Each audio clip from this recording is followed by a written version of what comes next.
Hello and welcome to our Friday webinar. We are on with Pamela Clark. Welcome, Pamela. Thanks for joining us again. Another great series of Translating Parrot. And today, wow, we're going to talk about considering an older parrot, adopting an older parrot, and bringing an older parrot into, welcoming an older parrot into your flock. So if you have an older parrot, you're going to learn a lot of great little stuff. If you're thinking about adding another parrot, you're going to learn great stuff. Pamela, and I believe you also have a PowerPoint presentation for us. Is that right? I do. Yes, okay. I do. And Shall I do I begin? sorry. I mean, if we have a lot to cover, then we can dive right in. But I just want to also remind everybody that if we have time for questions, we'll save them for the end, and to, of course, use the Q&A button and not the chat feature. We should, if you've been a regular visitor to our webinars, we probably all know that now. Yeah, so, well, just a show of hands, I'm just, let's see if we could do the little hand, how many people, if you do the raise your hand function, that's joining us today, how many of you have adopted an older parrot or parrot in need of a new, oh, we're getting some hands going up here. So this looks like a lot. I'm gonna guess, yeah, a big chunk of our tune-ins today. So yeah, I can't wait to see some considerations that we should all keep in mind, because taking on another responsibility, right? All right, I'm gonna let you oh, sorry, just yeah, so just to remind everybody, if you do have a question, we'll save it towards the end, and we'll use the Q&A feature for that so we can capture the question. And just want to welcome everybody, and I will let you, let's do this, let's kickstart this, so we have time for questions. Let's do this. All right. Yeah.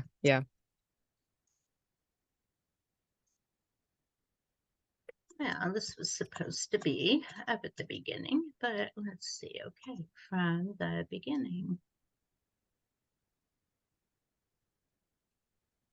I'm having problems here again. Okay, there we go. So, I'm sorry. no worries. I don't know.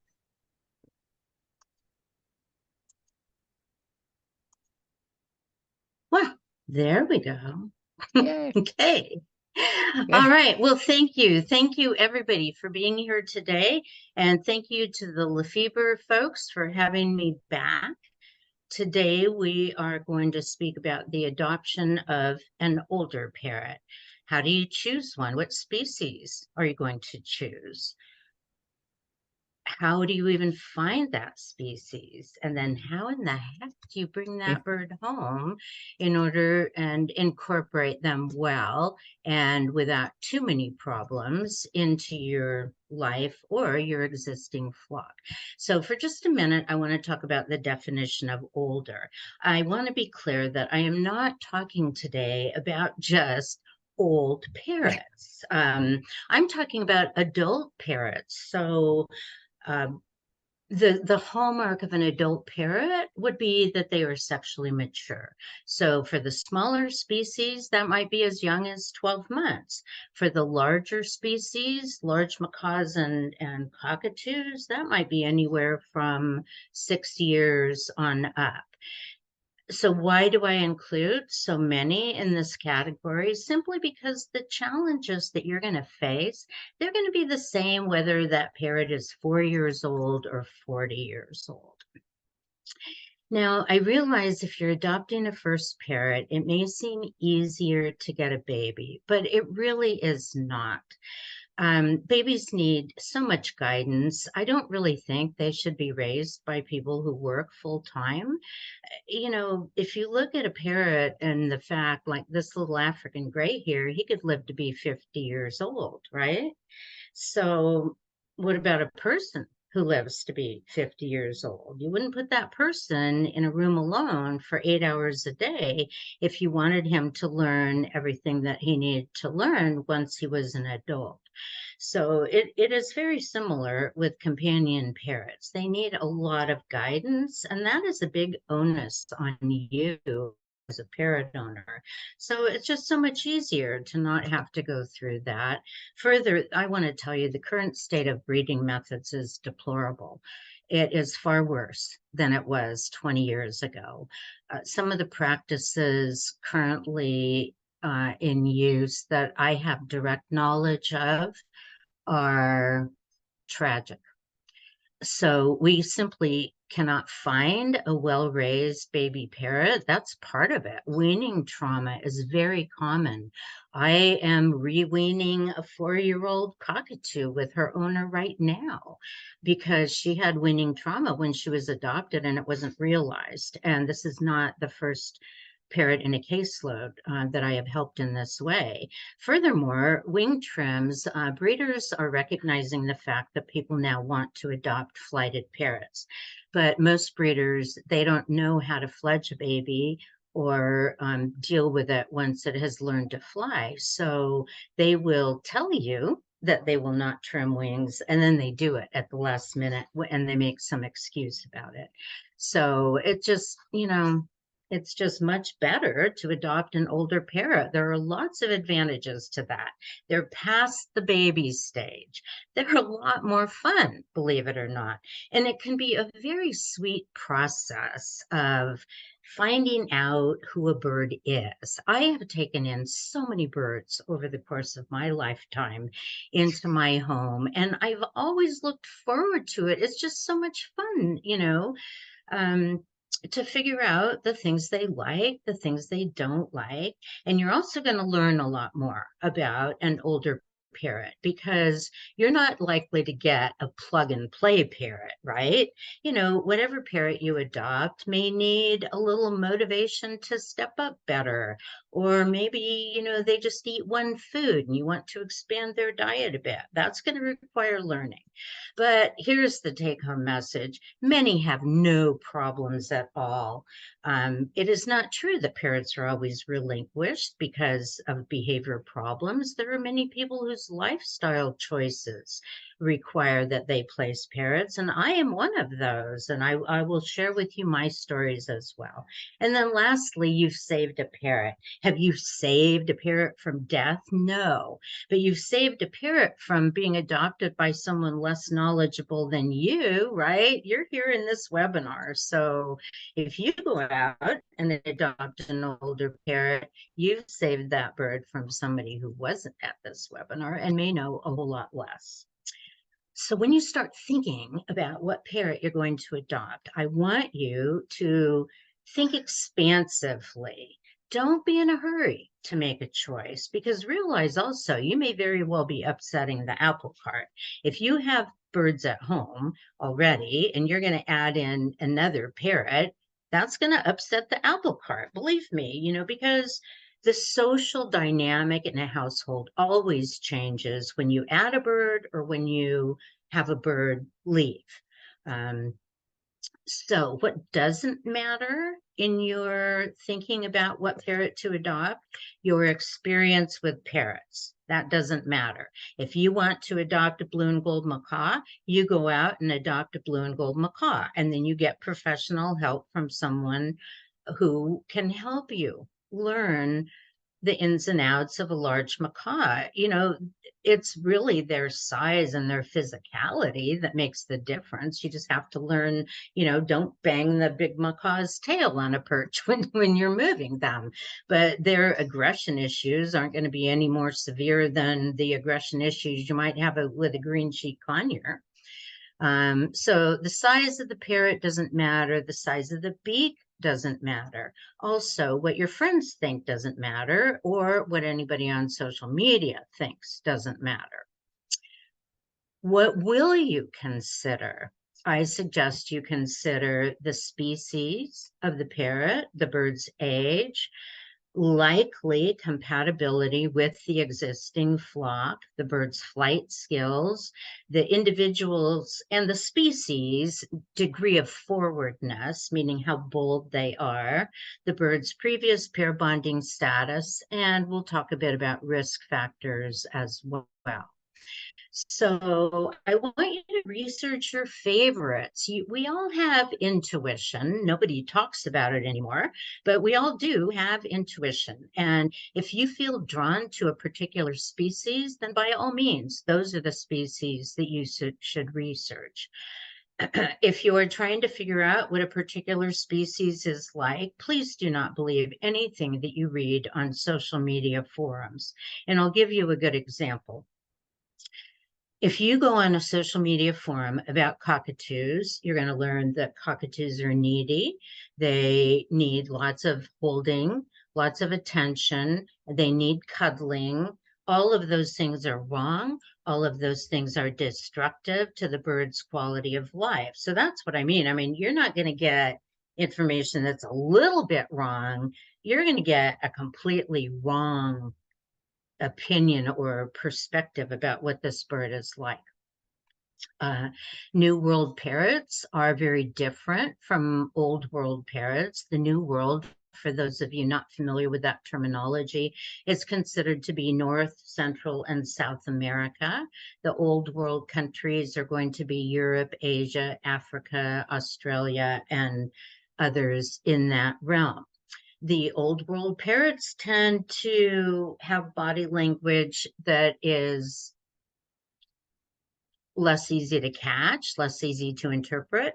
New World parrots tend to be a bit more extroverted in the way they communicate with body language. You know, you're all familiar, I'm sure, with the Amazon with the eye pinning and the flared tail. That would be your classic example here. You want to learn something about the typical behavior of the species, as well as species typical vocalizations. I don't know why size is in there, disregard that. But regarding species typical vocalizations, here's an example. Pioneer parrots are always described as being quiet, and social media will tell you they're quiet. Well, they're quiet most of the time, but I got to tell you, the Pioneer has, when they do make noise, they have a sound that goes right through my brain. It is the same thing that I have with cockatiels. So make sure that you understand whether the typical noise that a parrot species make is likely to be upsetting to you. Also, the activity level of the species. Have you ever seen a bunch of green-cheeked conures or conures move around? Very active. I don't live with conures. I live with African grays. And same thing with the reactivity of the species. That can be a big consideration. So does age matter? Well, it could. If you are adopting a bird into an existing flock, let's say you just have one bird, you want to get a second bird. Well, if your current bird is a 25-year-old African gray, you probably don't want to adopt a 3-year-old sun conure. You know, the older bird is not likely to tolerate well the behavior of the younger bird. Older parrots, if the bird is in its second, third, or fourth decade, that bird's going to need more ongoing veterinary care. You may be able to blow off the need for an annual exam when your bird is 4, but take it to the bank. If your bird is, you know, older than, say, 15 or 20, this is a necessary thing. You're going to take that bird to the vet every single year. You're going to pay for all of the lab tests that that vet recommends. So you need a big savings account. But I want to tell you also that older parrots adapt and learn just as easily as younger birds do. So I think age really is a small consideration. The biggest consideration is going to be your compatibility with the existing flock if you have one. Species, it is true that New World parrots tend to be more compatible with other New World parrots, Old World parrots with Old World parrots. So if you have an African gray or a cockatoo or an eclectus or a lovebird, cockatiel, or any of the Poicephalus flock, you're going to be better off getting another parrot within all of that, those, you know, birds who belong to those genera.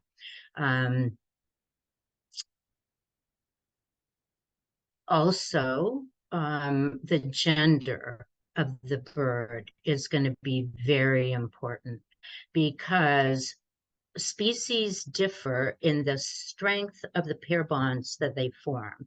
I can give you two examples. Amazons and the cockatoo species, all of them form very, very, very strong pair bonds. That means that you can't keep a female and a male of those species in the same house. It's going to be a disaster. So you have to know, if you want to add the same species to your home, you have to know the gender of the parrot that you have. That means you have scientific proof, not that the last owner told you that your bird was a male. You need scientific proof that your bird is a male. And then before you adopt another bird of the same species, you need scientific proof that that bird is also a male.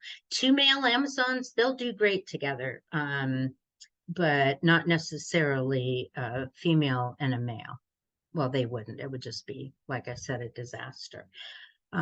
Same thing with the ages. Make sure the ages are compatible. Flight skills are a huge consideration.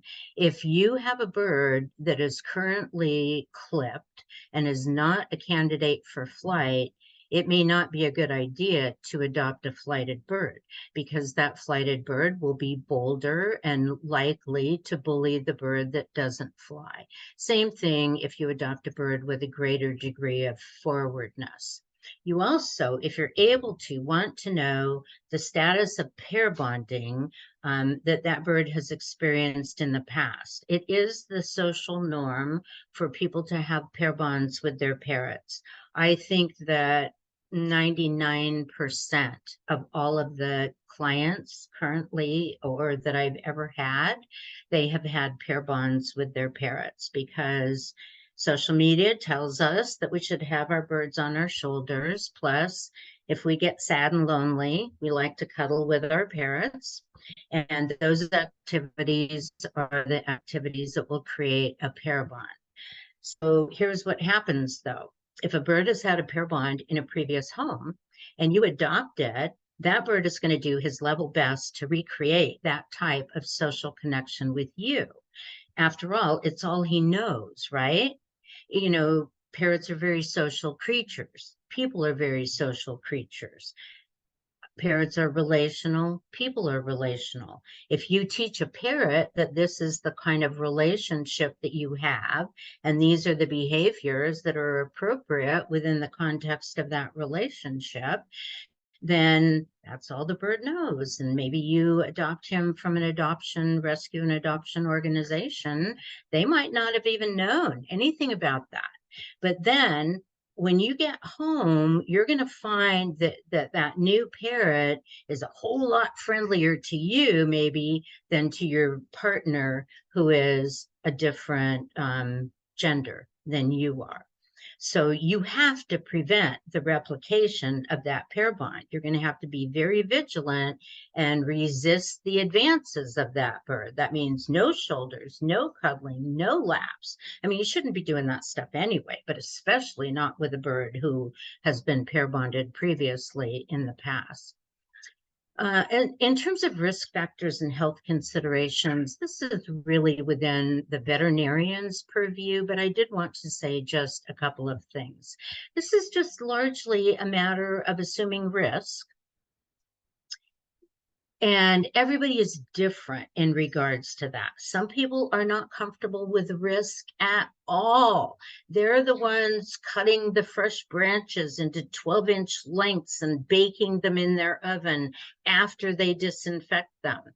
I am a person who is fairly comfortable with risk because of my learning experience. And therefore, I bring fresh branches into my house with abandon. All I do is give them a good shake outside before I bring them inside. I don't even rinse them off, much less bake them. So that's just a good example of how people can differ in terms of their ability to assume risk. Obviously, the risk will be to your current flock. But you shouldn't let anybody tell you what kind of risk you should assume. It's a personal thing. Regarding quarantine, I want to say a word about that as well, because previous history really does matter. If you have one bird and you are adopting a second bird from another person, a private party, say, and that bird has lived in that house for 10 years as a single bird, you do not have to practice quarantine. That bird has already been quarantined for 8 years in its last home, right? So you don't need to quarantine that bird. I will explain that, some risk is always going to exist. Here's why. Yeah, you can test for disease, you can quarantine your bird. However, there are still diseases that could be present. Tuberculosis, avian tuberculosis is a good example. A bird can have that disease and you'll never know it until it drops dead. Vets don't test for that routinely. I'm not even sure that we have a reliable test for that. And so that's why I say some risk will always exist. So it just makes sense then, no matter what the history of your bird is, and no matter what type of quarantine you do, you should always do end of the line quarantine. That means that when you bring in a new bird, you always feed that bird last. You clean that bird's cage last. You touch that bird last, and then you wash your hands afterwards. That way you can't pass any bacteria or viruses back up the line, right? Oops.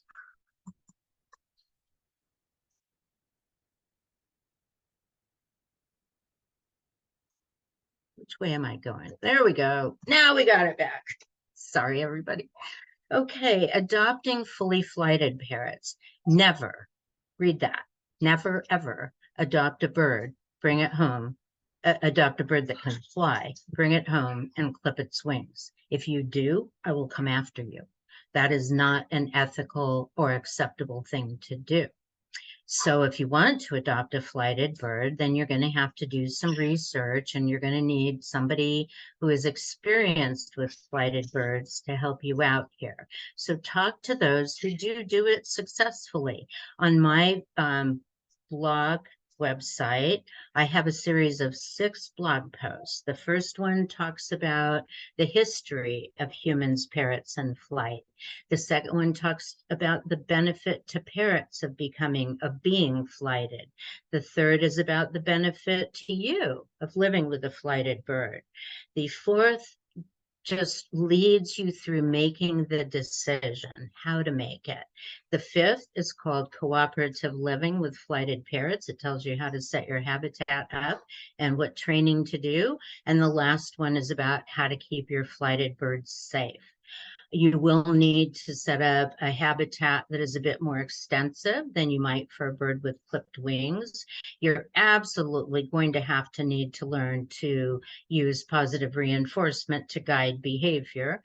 And you're going to need to change your habits, which means bird proofing your home.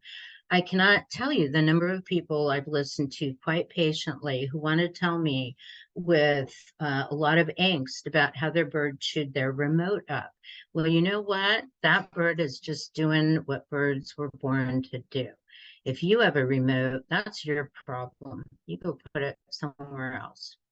Okay, so now you've got a good idea maybe of what parrot species you want to go find, whether they're going to be flighted or not, what gender the bird is. So don't go to Craigslist, okay? Just don't.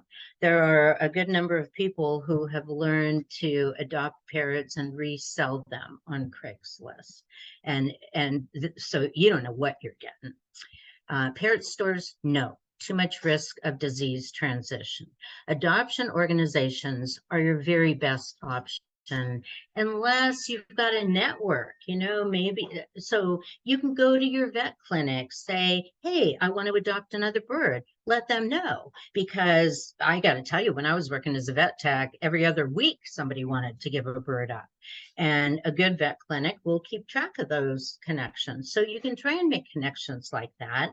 But if you run out of places to go. By all means, do not discount adoption organizations. And I would say be prepared to drive 6 hours. Okay. You're trying to find a lifetime partner, a bird, you know, these birds are long lived, right? So you got to put out some effort. Be prepared to drive 4 to 6 hours because you may not find a good rescue organization any, you know, closer to you than that.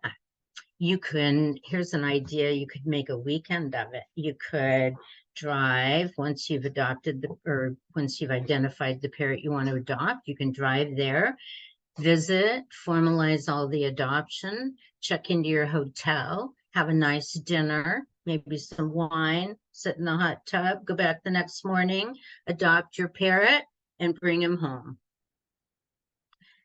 So why are rescue or adoption organizations your best option? They usually, God, I am so sorry. I just should not even touch this mouse. Okay. They may have done some disease testing. They may have improved the diet. They may know a little bit about him. Plus, you can visit over and over to develop a bit of a relationship before you bring him home. What's the downside? Oh, man, I got to tell you. So the wonderful staff who work and volunteer with adoption organizations may not be professionals. They may not have ever worked on communication skills. They may not be very self-aware. And they may have developed a bit of an attitude about parrot owners. And I do find that this is kind of a natural fallout of those who work in adoption organizations, simply because when people are dropping parrots off day in and day out, it would be hard not to start to get a bit jaded about people. Unfortunately, that can carry over to the people who want to adopt parrots. And so the reason I know this is I help a lot of clients find parrots to adopt. And they have been treated so badly by the staff at adoption organizations that they've actually, you know, they won't even consider it anymore. So, you know what? Just put up with it. Just put up with it. Who cares? You're not going to see these people again. If they want to be condescending to you, let them be condescending to you. If they want to make you jump through 500 hoops, jump through 500 hoops. You're getting a parrot, okay? You know, just this is not going to be a perfect process for you. All right, let's talk about preparing for the homecoming. You're going to have to set up the habitat, right? Please put the cage in a living area. If you moved into, let's say you moved into a group living facility, but you weren't allowed to join the group.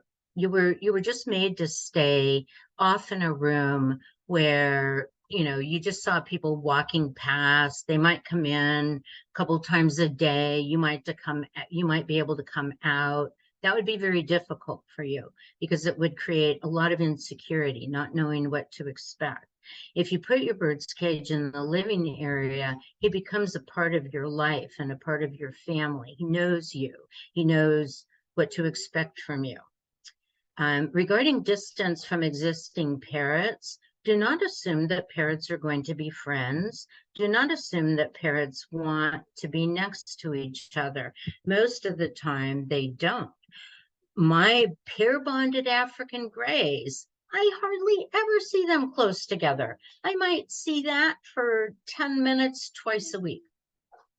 And birds who are not pair bonded, believe you me, they do not want to be close to each other. So you're going to have to maybe rearrange your living area so that you can put the bird in there, but don't jam him up against a bunch of other parrots. Don't put his cage next to the cages of your other 2 parrots. You might be able to do that eventually, but not right away. The habitat must fit the needs of the parrot. Obviously, flighted parrots may need a bit more. Never cage 2 parrots together. This is a hard sell for me. When I have clients, you know, I have a lot of clients who come to me and they have, especially with small bird behavior problems, green cheek conures, and they have those birds caged together. My advice right away is, nope, you got to have them in 2 separate cages with a communal play area. They can have lots of time together when they're out, but they have to be separated at some times. I get so much blowback about that. Why? Because they're worried about their birds. When they watch the birds' behavior, they perceive that they really want to be close together. And that, look at these green cheek conures. This species has a very small social proxemic style. That means that they tend to congregate very close together. And if they are pair bonded, of course, they want to be right next to each other all day long, every day. So this can make you think that it will make them very sad if you separate them. Just trust me, it doesn't. You have to do this. Why? Because parrots are competitive. They will always compete for the resources in the cage, and your birds will not be evenly matched. One bird is always going to be a little bit more of a bully than the second bird. Also, you can't observe their droppings, especially if they're the same species. So you'll never know it if one of your birds is becoming chronically ill and is maybe eating and pooping a little less than the second bird. So this is a health issue, to never cage 2 birds together. And forced proximity is detrimental to quality of life. I actually believe that we should never put bird cages any closer together than 4 or 5 feet. I know that becomes real difficult, but we have to be careful making parrots stay too close to each other for too long a period of time. It's not normal behavior for them at all, and it can result in a great degree of distress. All right, so regarding the diet, I want you to keep it the same no matter how bad it is. Never abruptly change the diet.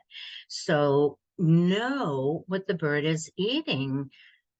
You have to, so talk to the current owner, talk to the adoption organization, make sure you know exactly what that bird has been eating and have that diet on hand for him, even if it's just a great big dish of seed mix like this. And then plan for a gradual change to an optimal diet. Please get help with this from somebody who knows how to do it. And then, of course, weigh your bird during the process itself. Regarding the social climate, make sure that you have a game plan. This is not the time to make it up as you go along. This is a family member. It's not a toy. So you're not going to bring it home and interact with it right away and have fun with it and show it to your friends, you know. No, you're going to go about this in a very studied and thoughtful manner. And you want all of your family members to behave consistently. So if you have kids, let them know ahead of time. They may not be able to touch this bird for many days. So the do's and don'ts you will follow: do respect proximity preferences. What do I mean about this? I mean that parrots, their first thing that they will do when they respond to you is to react in terms of your proximity. They will stay the same, which means that you're an okay proxemic distance from them, or they will lean towards you. That means you can come closer. Or they will lean away from you, which means you should increase your distance, step back from them. The preferences that parrots have about this, they won't always be the same, you know, from one time of day to the next, but it's something we really have to learn to pay attention to. and this is a change I hope to speak more about when it comes to talking about body language, because everybody says, oh, read your bird's body language. So what do? Well, we stand in front of the whole parrot and we look at the eyes and we look at the head and the wings, and then we remember what we've heard on social media about what these things mean. But has anybody ever told you to just pay attention to what your bird is indicating in terms of his proxemic preferences? That is the first thing you look at if you're reading body language. Does that parrot want you to move away, or does that parrot want you to move closer, or does that parrot want you to stay exactly where he is? So observe his responses in this regard, but also observe his responses in terms of everything else. Regarding touching, just don't, okay? Touching is not the hallmark of your relationship. Getting, your bird letting you pet his head, that doesn't mean anything except maybe, he's a polite parrot. He realizes that you want to pet his head, so he's going to let you do it. I mean, these birds learn our social cues. They know that us as people, that touching is our thing. If it's an older parrot, they've had a lifetime so far of people trying to touch them because that's all we want to do. Well, give them a break, for God's sake. Just don't try and touch them the first few days. Leave them alone, okay? And shoulders, just don't do that. So what can you anticipate when you bring this bird home? Is he going to be a distressed, shell-shocked parrot because he's changing homes, he's having to adjust from the adoption organization to yours? No, please do not imagine trauma on the part of an older parrot. I can't count the number of people who have said to me, I'm sure he was abused before because he's afraid of sticks. I think somebody hit him with a stick because he's afraid of my target stick. No, parrots just do tend to be afraid of things like that in the house. It doesn't mean anything. And it definitely does not mean that your bird was abused in the past. I think that the idea of rescuing a bird appeals to our sense of drama and our need to be good people. But don't dwell on that. Likely the bird that you adopt has not been traumatized in any way in the past. He's just moving on. And in reality, parrots are genetically programmed to move on. The bird who is pair bonded in the wild, who loses his mate, does not have the ability to mourn for a month. If he mourns, he's going to display different body language. And if he displays different body language, he's going to get killed by a predator. He moves on. I told you I have taken in countless foster parrots over the course of my lifetime. Never once have I seen a bird look depressed or sad. You know what parrots care about? They care about what they can get. And so that's what you see from these birds when they change homes, when they go into a rescue organization, when they come out of that organization into a new home. That's all they care about. What you got for me? So don't limit opportunity. Help support that bird in moving on, in accepting new foods, accepting new play gyms. So just behave normally and don't hover. You know what I did? Every time I took in a new bird, I made him a part of my flock. I gave him a play top cage along with everybody else. And I just treated him like everybody else. I wasn't going over there every 5 minutes to make sure he was okay mentally. Okay, the first day, try and arrive home as early in the day as possible. That's just common sense because you want the bird to have as much time to acclimate as possible. Do not extract him from his carrier. Put the carrier in the cage, open the door, and allow him to come out when he feels that he wants to come out. Then keep the cage door open and just watch what he does. Have a welcoming home party. Put him in his cage with the carrier. You guys go get drinks and snacks. Sit down, watch some television, and just watch what he does. Let him just kind of get his bearings without you being in his face. Let him explore like he wants to. Don't worry about getting him back in his cage. He's lived in a cage for his whole life until now. That's what makes him feel safe. When it gets dark, he'll go back in the cage. Take your cues from him. The first few weeks, this is when you're going to establish stepping up and returning to the cage behaviors. You know, you're not going to get a plug and play parrot, right? You're going to have to do a little bit of work, a little reinforcement along those lines, probably. You also want to establish predictability and context markers. What does that mean? That means you're going to make yourself predictable. You should be doing this anyway with your birds. So you're going to use the same words for things. When I come out of my bedroom in the morning, I say to my birds, "Good morning, everybody. Are you hungry? Let's get some breakfast rolling." And then I turn on the news, I get my drink, and I start to make their breakfast. Those are all context markers that help my birds know what's happening. It makes them feel so comfortable, secure. They know what's going to happen next. The one thing that's very important to do is to do a little informal interview with your parrot. So obviously, this is a silly picture. It was done by a client that I had. And she told me her bird loved butter. And I was like, excuse me? Yeah, he loves butter. So I give him butter. Okay, well, that was easy. No butter. But she did this photo for me just for fun. And so it is true that parrots will tell you their stories if you just listen to them with your eyes. That's how you're going to be listening. You watch their reactions to things, and they will tell you how they feel about them.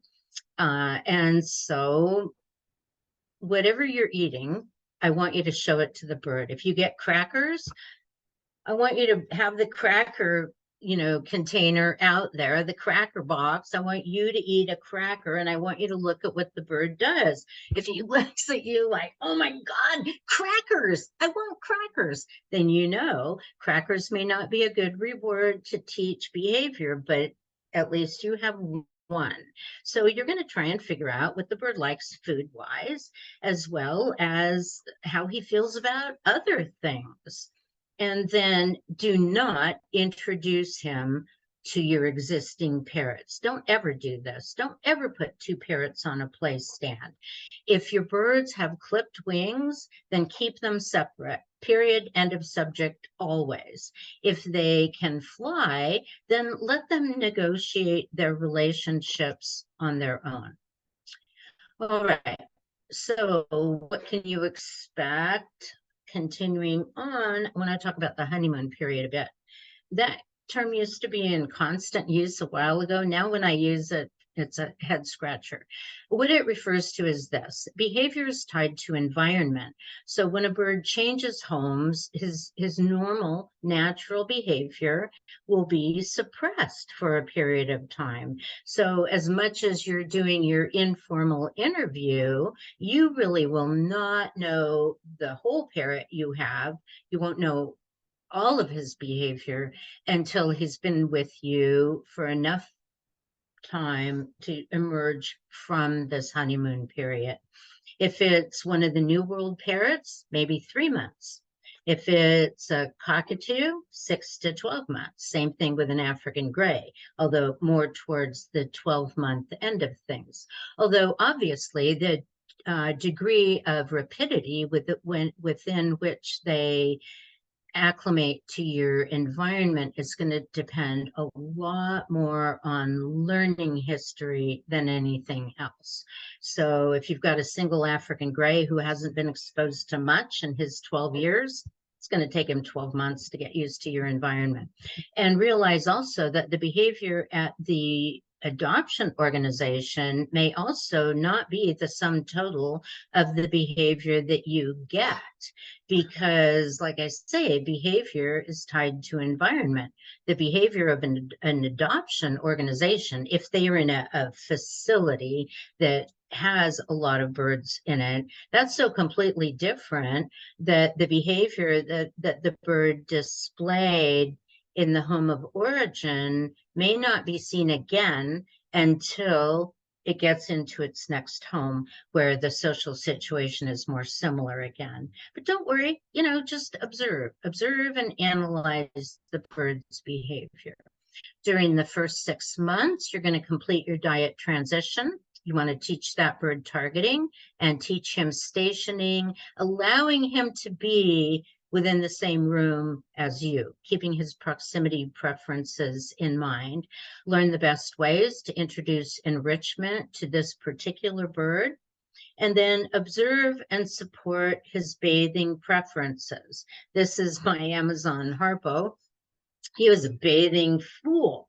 He'd stay in the shower until he was wet. And I don't think that getting parrots drenched is necessarily the right thing to do. But as long as he was showing me that he was having a good time, then I would let him stay in there. Not all birds want to bathe in the shower. If they bathe in the water dish, see if you can't spritz them a little bit and support them in that.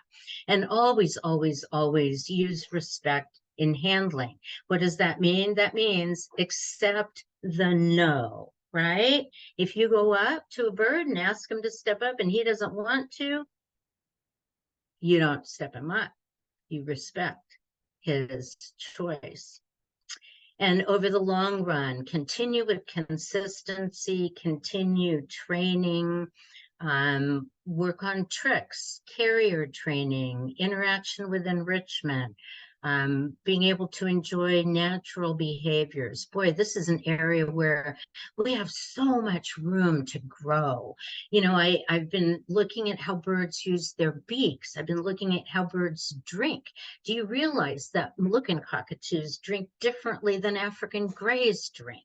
We want to make sure that we're supporting these natural behaviors rather than just using a one-size-fits-all type of provision for our birds. And always, always, always, we want to use reinforcement for all cued behaviors. That word cue, if that's a head scratcher to you, just substitute command in there and you'll understand it perfectly. I don't use the word command because it implies force. So when you're cueing your bird, that means you are requesting that he do things for you, like stepping up, going into the cage, stepping off your hand. You want to motivate your bird to do all of those things so that handling is a joy and not a problem. So what if you get the unexpected behavior problem? Well, don't be surprised. It kind of is to be expected because a lot of birds do have behavior problems. They just reflect previous learning, right? So if a bird has learned to bite, well, why was that? It was just because somebody was a bit heavy-handed with him. We're the ones who teach parrots to bite. We bully parrots by insisting that they get on our hands. That's how aggression develops. So it doesn't mean that he's a mean bird. It just means that he dealt with mean people before who created that need for him to be aggressive. But it's easy to fix. Screaming is easy to fix. Oh my goodness. I mean, when I take on a screaming case, that bird, if they do what I ask, they have relief in 2 weeks. Really, it's so easy to fix. Aggression is easy to fix. All you have to do is stop doing the stuff that makes your bird want to be aggressive and instead reward him for doing those things. So, avoid the bites and train what you need to train. Regarding feather damaging behavior, that may or may not improve or resolve. It depends upon how long it's been going on. But if you do have behaviors that are bothering you, so how do you define a behavior problem? How do you know if you have a behavior problem? Here's how you know. Does the behavior bother you? You have a behavior problem. So if so, God, don't turn to social media, please. You're going to make things so much worse. Get professional help from someone who has experience with the problems you need to change. So, if you are hunting around, shopping around for a behavior consultant, ask, have you dealt with this problem effectively? Have you succeeded in solving cases like this? Now, the fearful parrot, that's a little bit of a different animal. Again, fear is learned, but it must be targeted. And I don't mean, teaching targeting. I mean that you must address it. That's a better term. You cannot allow a bird to remain fearful. So birds who don't come out of their cages, that's a fearful bird. You really should not just let the status quo be enough. You really should not just say to yourself, well, he seems happy enough. I'll just let him live in his cage. That's no life for a bird. So you have to address it. And the best way to address it, we now know, is through using a strategy called the constructional approach. Once you completely eradicate the fear. And I'm telling you, this is possible. You can completely eradicate the fear from a bird using the constructional approach, which will then allow you to begin to use positive reinforcement to give food treats. The bird won't be afraid of you being in close proximity to them anymore. And you can start to teach them skills at that point. In that case, you really have saved a parrot. Just use patience, and more patience, and awareness and compassion. But this can be resolved 100%. So let's end on a fun note. I'll tell you about a few of my personal experiences. On the left here, we have Harpo, who's a double yellow-headed Amazon. I raised him as a baby, and I kept him for 27 years until my move from Oregon to Indiana made it necessary for me to have to downsize. I had 8 parrots before my move, and I had 4 at the time I left for Indiana. I still have those 4. It was very hard trying to figure out who I should place. But Harpo was your typical Amazon. He was a perfect parrot. He had no behavior problems. He just was a doll. And so he was a good parrot to place, right? My assessment of him was that he would be able to move along to the next home, barely miss a beat, and I didn't think he would miss me at all. And I found a fantastic home for him. So he's a good example, see, of one of those parrots who just had to move along and didn't have a place to go. And I just got lucky because I actually placed him with a woman who adopted a couple of African Greys from me many, many years ago. Now, to the right here is Ruby and Chucky. That I adopted them at separate times. Ruby had an interesting background. She was fully flighted, had never had her wings trimmed, and wouldn't step up and didn't like to be in a cage. Similar story with this guy over here perched on the statue as well. So these birds are utterly delightful. And in my home, they have found each other. They now have a pair bond with each other. Golding, the blue and gold, again, I mean, my 12-year-old son entered a bird raffle and I wound up with the blue and gold macaw. He had a lot of problems, but I dealt with them. Look at this darling little Myers parrot down here with no feet.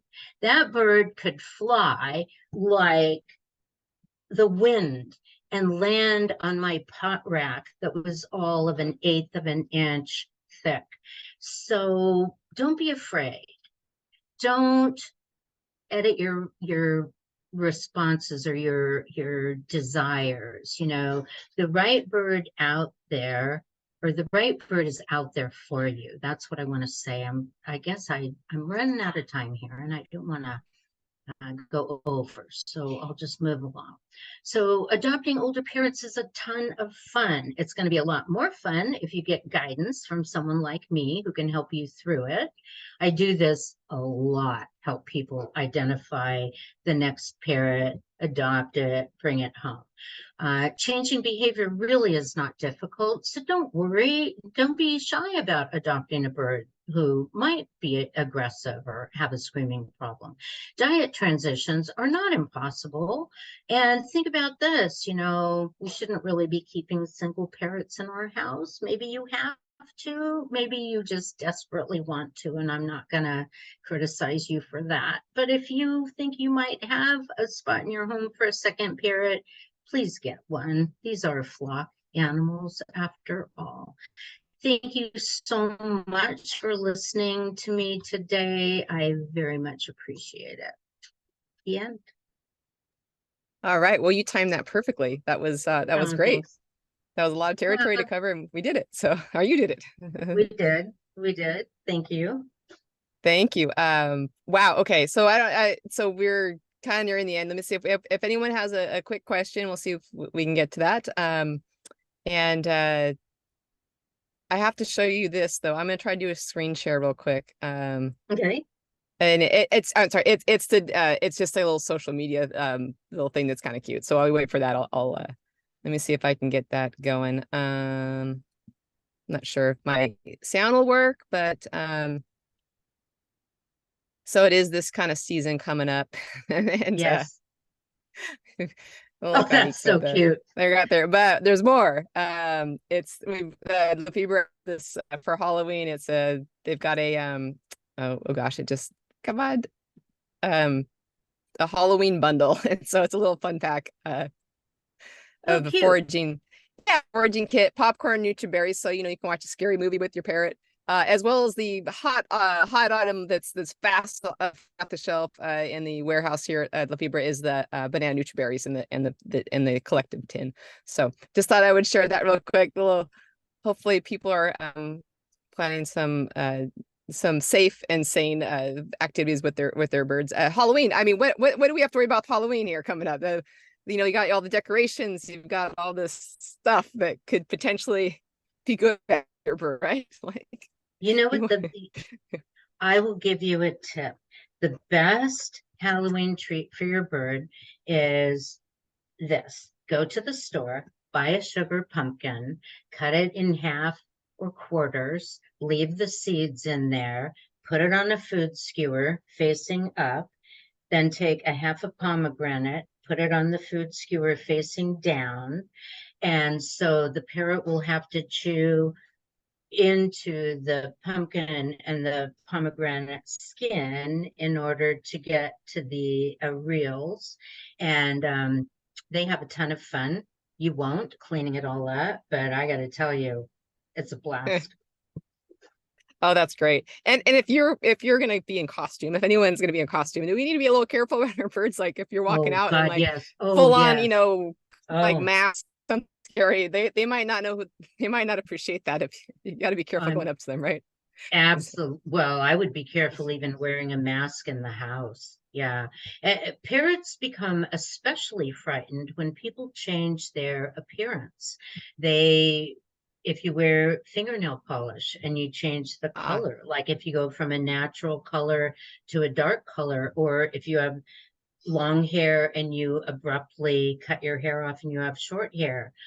I mean, I even have a client who can't wear her hair up in a ponytail. She has longer hair. So yeah, changing your appearance, especially to something monster-like, please don't do that. Put your mask on when you get outside. I'm so glad you mentioned that. Yeah. All right. I mean, I'm not dressed, so at least actually, you know what? Just a reminder, we're going to be on next Friday with Dr. Tom Tolley. So maybe I'll do a little. I know maybe Dr. Tolley, he had a costume all set for last year, but he couldn't be on with us. So maybe we'll see. But my bird will be far away from that. So, but okay. So, oh, that was awesome. A lot of really good takeaways. And also thank you for the Halloween advice. And I was just gonna real quick, our giveaway this month, we're kind of sticking with this. I like to say senior citizens, because when can you say those two words? Senior citizens, senior birds. We're going to give away some senior bird NutriBerries, which you can have it doesn't have to be necessarily like, a senior bird. It's especially helpful for the older parrots out there, but also it can be fed parrots of all ages, as well as another Lafeber product for your bird's choice. And that is going to go out to Lynn Gordon. So congratulations, Lynn. Lynn Gordon, I know Lynn Gordon. Do you? I do, by golly. Hello, Lynn. Congratulations. Well, Lynn, you're getting some your bird. You guys are gonna have some Lafeber products sent to you. So thanks for joining us. And yeah, okay. So Pamela, that was another great episode of Translating Parrot. I love this series a lot. It's so good. All right, guys. On that note, everyone have a great weekend. All the best to you and your flock. Everyone stay safe. Until next time. And thank you, Pamela. Totally appreciate it. And be kind, especially to your parrots, right? No scaring parrots. Okay. There you go. That's the last takeaway. If you learn anything today, be kind to your parrots, especially on Halloween. That's right. All right. Thanks, Pamela. Appreciate it. You're welcome. Bye, guys. Goodbye, everyone.